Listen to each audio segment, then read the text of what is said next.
Hey guys, welcome back to my channel. Today's video is going to be all about contacting modelling agencies and what to do when it's your first time doing so. I've had this request a lot over the years to do a video on something related to this, and I have done a couple of videos before where it's been related to contacting modelling agencies, but I thought I'd really focus this particular video around your first time contacting them if you've never done it before, because I think a few people might need a bit of help out there on how to do it and a bit of assistance and guidance with it. So first off, working with modelling agencies, it's extremely important to have a portfolio of work. If you don't have a portfolio of work already of fashion photography, they're not even going to really consider you to photograph test shoots for their models, because they want to see previous work that you've done, what your style is like, and who you've photographed before. It's also important not just to have a portfolio, but to refine it and to make sure that when you're sending links to them and actually showing your work to them, that you've refined your images, you've picked out your best photos so they can see your best work. Because sometimes if it doesn't flow, especially when this comes to Instagram feeds in particular, and it's something that I've been more aware of over the past year or so, is trying to get your Instagram feed and social media feed looking pretty consistent and looking like everything meshes pretty well together. If everything is too out of place or some things might be too conceptual or too out there, it might look a bit funny for modelling agencies when you're contacting them to be going through your work, because they can't quite work out what your style is. So I think it's good to be consistent with your portfolio and to pick out your best images. So the next really important thing to remember when you're contacting modelling agencies is to try and email them. Always try email.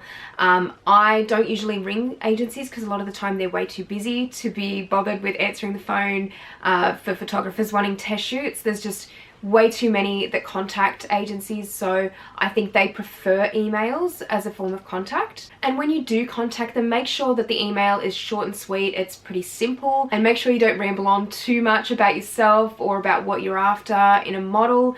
I think it's really important to keep it very simple first off. You really just need to tell them who you are, sell yourself in about 1 to 2 sentences, and just tell them about yourself and that you'd like to set up a test shoot at some stage if possible. And I always find that usually asking for new faces at an agency will give you more chances of them responding back to you and saying yes, because if you're just after a specific type of model, or you're after someone in particular from the website, from the agency website, they will a lot of the time say no, or they're not available, or straight off the bat just kind of deny it to you. So instead, it's always good to ask if there's any new developing models. A lot of the time that's the people or the models in the agency that will need images for their portfolio and need to do more tests, so they'll be more inclined to let you do that. In the email as well, it's important to include examples of your work and also links to your social media. So as I said before, just pick out a few images that are your best work, really fashion orientated. Put them in your email, or make sure to attach them to the email so straight away they can visually see what your work and what your style is like, and then link them to your social media accounts or your website, wherever there might be more work that you've got online, and make sure that they're included in the email too. Now usually a lot of the time they will ask for a mood board straight off the bat, so it's always good to have one ready and have an idea of what you want and what sort of model you'd like, because they'll generally send a package through in a response to you. If they're happy to let you work with their models, they might have about 5 to 6 in the package, could be more, could be less, and then they'll give you a bit of a choice. So it's always good to know what you want from the shoot first off, and what sort of style of shoot you're going to do, and then you can quickly send the mood board back to them just to explain to them what you want from the shoot. It's also quite important to remember that the mood board shouldn't be too crazy or too out there, especially if it's your first time contacting the agency.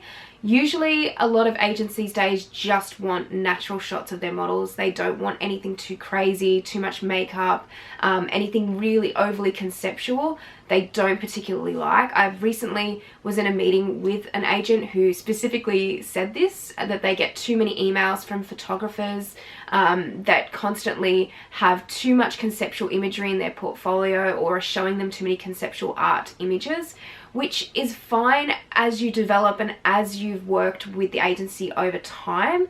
They're more inclined to let you do something more creative or have a little bit more artistic freedom when it comes to those sorts of shoots. But first off, they want to see what you can do just in usually a natural or raw type of setting. And especially if it's a developing model, they need something natural to start off with, so a lot of other clients, potential clients contacting the agency, can really see the model's features and what they look like. It's also good to have some dates in mind as well, so you can pretty much throw them out straight away to see if any of the models that you've chosen will be available for those dates, because then if they're not, then you can sort of rule out maybe certain models or certain things happening on the day.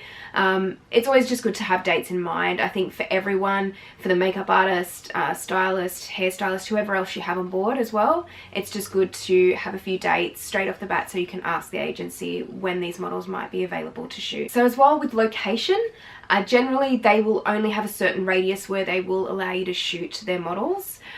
So in particular for Sydney, I know they don't really let you go outside of the CBD a lot of the time. It is pretty much just within that CBD area, not too far from the city, maybe eastern suburbs. That might be as far as they let the models go. If you've worked with the agency a few times before, they can be a little bit more relaxed with this, but generally as a rule of thumb, they don't let you shoot too far out of the city centres. Also, in their response to your first email, sometimes with agencies they will prefer to meet the photographer first, so they may even call you in for a meeting. Don't stress too much if this happens. It's usually just a really relaxed, short meeting where they just want to see who you are and chat to you and just get to know you a little bit. And then they'll probably tell you about some of the models that they have that are ready to shoot or ready to test. And they might even give you a few comp cards to choose from on the spot, which has happened to me a couple of times. So it's usually a really good thing if they do want to meet you. It's just a really good way of building the relationship with that agent as well, so they get to know you and you're going to have a better chance of working with them more often in future. It's also good to always update the agent, so as you're planning the shoot, as new information is coming through, if anyone cancels, update the agent and let them know. It's just good, instead of having a few days between messages while you're waiting for responses from certain people, sometimes the makeup artist or the hairstylist, and you need more information before you can go any further with the shoot, just update the agent through email and let them know that you're working on it and you should be back to them soon with an answer for this or that or whatever it might be. So usually, as a rule of thumb for my shoots, I like to send around 10 to 15 retouched images, usually more around the 15 mark.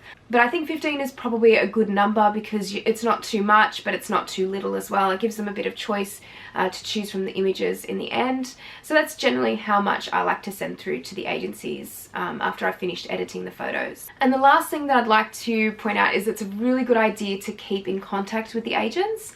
So for any future test shoots or anything that pops up, keep them in mind, contact them. Make sure you're trying to contact the same agent as you previously did, because that helps build the relationship with them and hopefully they'll remember you as well. So yeah, it's just really good to keep in contact and making sure that you're still building that relationship and developing your portfolio through those agencies. Thank you so much for watching this video, guys. I hope it was interesting for you and I hope you have learned a few things from it.